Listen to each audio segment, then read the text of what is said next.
बिस्मिल्लाहिर्रहमानिर्रहीम। अस्सलाम वालेकुम। देखिए स्टूडेंट, आज हम शुरू करने जा रहे हैं second year class second year physics, जो कि नया बुक है नेशनल फाउंडेशन। उसका पहला हमारे पास चैप्टर है, चैप्टर नंबर 15 ग्रेविटेशन। तो हम आज देखेंगे कि व्हाट इज़ ग्रेविटेशन, और इस ग्रेविटेशन का हमारे यूनिवर्स में, हमारे ज़मीन या हमारे गैलेक्सीज, स्टार्स, इनके साथ इसका क्या ताल्लुक है। तो देखिए जी, ग्रेविटेशन वो बेसिक फोर्स है जिसके ज़रिए से आपके यूनिवर्स में जितने भी स्टार्स हैं, गैलेक्सीज हैं, वो एक दूसरे को फोर्स लगा है, एक दूसरे को अट्रैक्ट करके रखे हुए हैं। तो फर्स्ट हमारे पास आते हैं जी Newton's laws of universal gravitation. तो Newton law of universal gravitation का जो हमारे पास टॉपिक है, फर्स्ट हमारे पास आइडिया आता है जी Newton's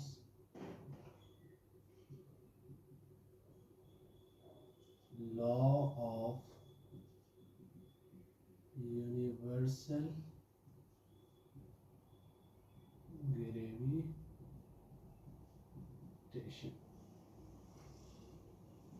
universal law of gravitation ये कहते हैं कि everything in the universe attract another body with a force that is directly proportional to their product of mass and inversely proportional to the square of distance between them। देखिए बच्चों, अगर हम consider करते कि हमारे पास ये दो बॉडीज हैं या दो मासेस हैं, इसको हम कहेंगे मास नंबर 1 है, और इसी के साथ हमारे पास सेकंड जो है दूसरा मास ये है।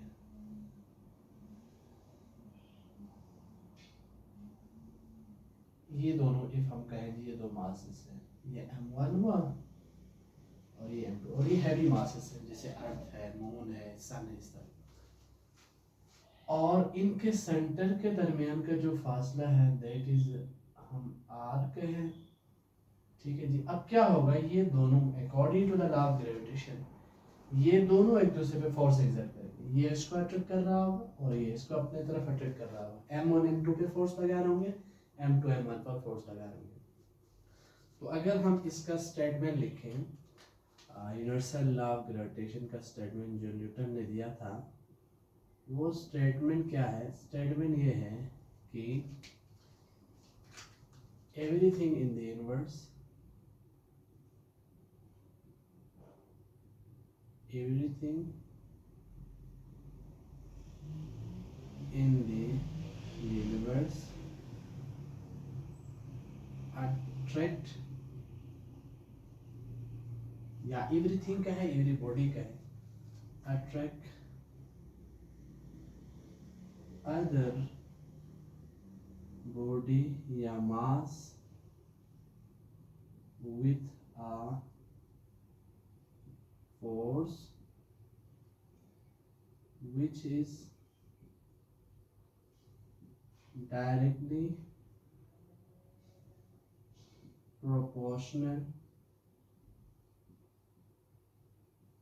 to their masses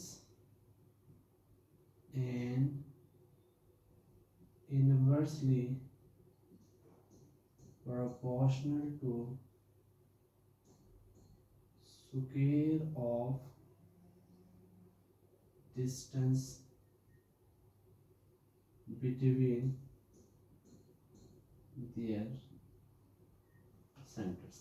ये स्टेटमेंट दिया है न्यूटन्स लॉ ऑफ ग्रेविटेशन में, न्यूटन साहब ने। तो यहाँ पे क्या कह रहे हैं कि एवरीथिंग इन दी, एवरीथिंग का मतलब है कोई भी बॉडी इस यूनिवर्स के अंदर एग्जिस्ट कर रहे हैं, वो दूसरे ऑब्जेक्ट को, दूसरे बॉडी को, दूसरे मासेस को फोर्स के साथ अट्रैक्ट करेंगे। जिस फोर्स के साथ वो एक दूसरे को अट्रैक्ट कर रहे हैं that is directly proportional to their mass. अगर आप देखेंगे इसमें जो डायरेक्टली प्रोपोर्शनल का जिक्र जो है ना, वो किसके लिए?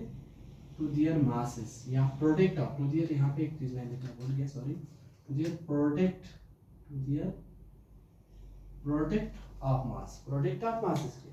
और क्या करें? इनवर्सली प्रोपोर्शनल, किस चीज के इनवर्सली प्रोपोर्शनल है? Inversely proportional to the square of distance between, यानी इन दोनों मासेस के दरमियान जो फासला है उसके स्क्वायर के साथ। यानी अगर इनके दरमियान फासला 2 मीटर का है, तो जो फोर्स होगा वो 4 टाइम कम होगा। अगर 3 मीटर का फासला है तो वो फोर्स जो है 9 टाइम यानी स्क्वायर के साथ कम होगा। अब हम इसको एक्सप्लेनेशन में हम ये करेंगे कि कंसिडर करते हैं कि हमारे पास दो बॉडीज़ है, एक को हम m1 कह रहे हैं, दूसरे को m2 कह रहे हैं।